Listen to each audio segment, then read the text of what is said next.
Is honesty a weakness? As narcissists tend to find honesty and authenticity repulsive, it counters their game. Narcissists will provoke, belittle, and berate the honest one until they leave the social setting permanently. Yeah. What do you think? I have come around from this, especially working with one of the MOA coaches from Archer, and just it's amazing how, because I think I had that problem too, of not being open and honest, or not being honest by omission. And now I'm completely open and honest from the beginning. And the reason is because when you're meeting women and you want to find out, it's like, how much my time is what's most important to me. Do I want to give this woman any of my time? So I'm going to ask logistic questions, and she's going to ask me questions. I'm going to be open and honest about it and look for her reaction, because if she's not someone I'm interested in wanting to give my time to, then we're saving a lot of that by being open and honest. I think it's really important that you be open and honest from the beginning, because it is narcissistic to hide or to deceive. Full disclosure. Well, here's my problem with the word narcissist. First of all, narcissism is exceptionally rare. Like real clinical narcissism is like a fraction of 1% of the population would be called clinically, medically treatable fucking narcissists. Right. Okay. That's the problem that I have the most with the term narcissist. So, so is honesty necessarily a weakness? Well, are we talking about honesty, or are we talking about vulnerability? Because those are two different concepts as well too. So is vulnerability weakness? Yes. Look it up in the dictionary. It literally says weakness. Yeah. So either words have meaning and we stick with them, or they don't. So like, lighten up, Francis. Because it's a problem of projection or writing a covert contract. Well, I'm not going to tell her the truth in the beginning, because she might not like it, and I'd really like to get with her, So it's like, well, what is your end goal? Right. Are you looking for a relationship? Are you looking to just get with her? You can be open and honest. I always wonder why like people have a problem with being honest. Like, so like, no, I don't think anyone at least in my neck of the fucking manosphere and the red pill, is saying, yeah, lie to her as much as possible so you can get fucking laid, man. Nobody is saying that. No. In fact, why would you lie if honesty was going to get you further? I think that's guys fall into that trap of believing that if they're honest, it won't work. Scared of the reaction. Yeah, that's what it ends up being. They're worried about rejection. Number one, they're fearful of rejection, so they're trying to hold back from that. But then it's like, what are you gonna? Okay, so what's the opposite of honesty? You're gonna lie. Okay, what are you? What are you lying about? Tell me, like, give me the specifics. Like, you drive a fucking Ford Pinto, and you say you have a Lamborghini or something like that. Maybe you don't want to say that. Okay, that's stupid.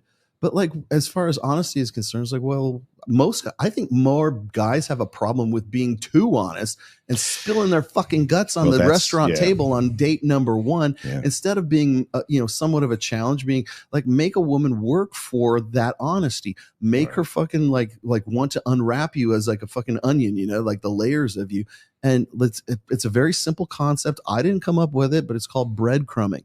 Like, learn how to effectively and ethically breadcrumb with a woman, like, so that she wants to come back for more. I'm trying to figure this guy out. You become this puzzle for her to figure out, man. Yeah. Are you being honest? If you don't tell her everything on the first date, you don't spill your guts on the first date. Are you being deceptive?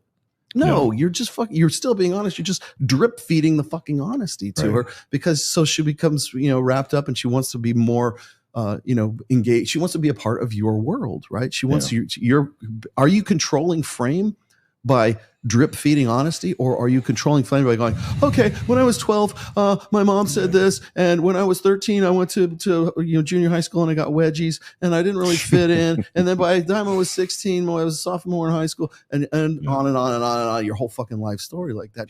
No chick wants that. The term that boring. The term that we tend, you got to be more calibrated. You just can't emotionally vomit everything all over, right? Like you said, you're going to ruin it. There is a bit of a pace that you need to maintain. Challenge.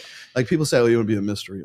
And you need to be more calibrated about how you, and you do. Like, you let her earn the answers. It's better if she, okay, so here's the thing. When it comes to honesty, there's a difference between you broadcasting honesty and her discovering it. Right. Okay. For instance, when I was just telling you before, when I was with the girl we were talking about before, Right. and suddenly she doesn't know who I am. I'm kind of talking to her. I can tell she's getting, throwing IOIs at me and everything. I practice catch and release game. I'm not going to go anywhere with this chick. But so, and then when I started talking to these guys that came up to me with social proof, oh, you have some sort of like somewhat, I don't want to call it celebrity, but e-celebrity, right? Yeah. And then suddenly now my status shoots up because I'm surrounded by guys who suddenly want to get my input on something or want to take a selfie with me because they just recognize me, right? Now suddenly I go from being he's interesting to wow, he's really interesting, right? Yeah, right. Now, was I honest? Could I have said, yeah, I'm Rollo Tomassi, I'm the best-selling author. I'm being honest. I'm the best-selling author of the Rational Male series. It's been around for 20. Well, I've been doing this for 22 some odd years. The book's been around for 11 years. Blah blah blah.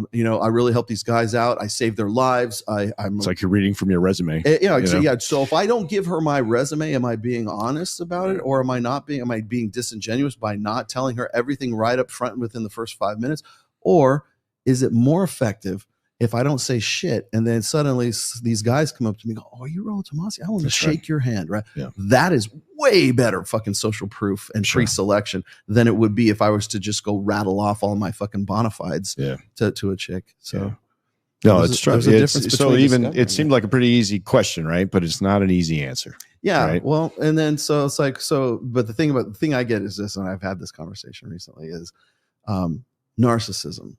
And like when I talk about, and I will challenge anybody. By the way, Rob Henderson, any of you guys want to challenge me on this, you know where to find me here in Las Vegas.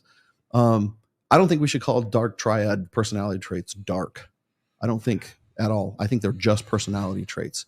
They are antisocial. They can be taken to the extreme, but without them, the person dies.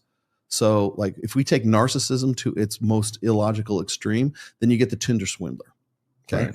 But if you take a guy who is like so anti-narcissism and is so selfless, he becomes a doormat and no fucking woman wants to fuck him, right? So there's this sort of spectrum of narcissism, right? With what is narcissism? Self-love, right? And there's this great line in Shakespeare, Henry V, self-love, my liege, is not so great a sin as self-neglect.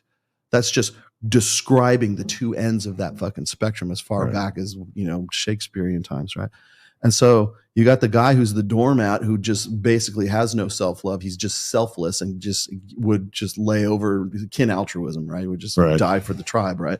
And then there's the guy who is just like, fuck everybody. I'm the most important thing on planet Earth. Most people are somewhere in between. What makes it dark and what makes it light? Why don't we call it light triad? What would be the light triad personality?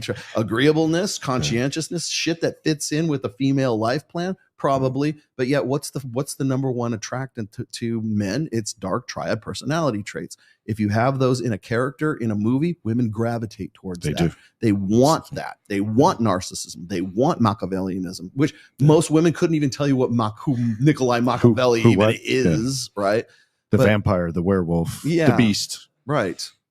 And then psychopathy, right? Psychopathy.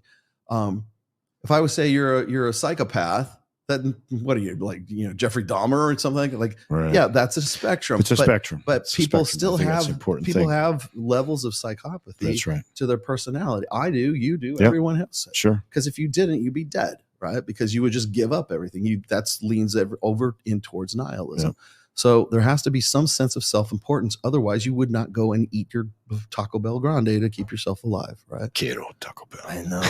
Sounds good now. That's my cheating food.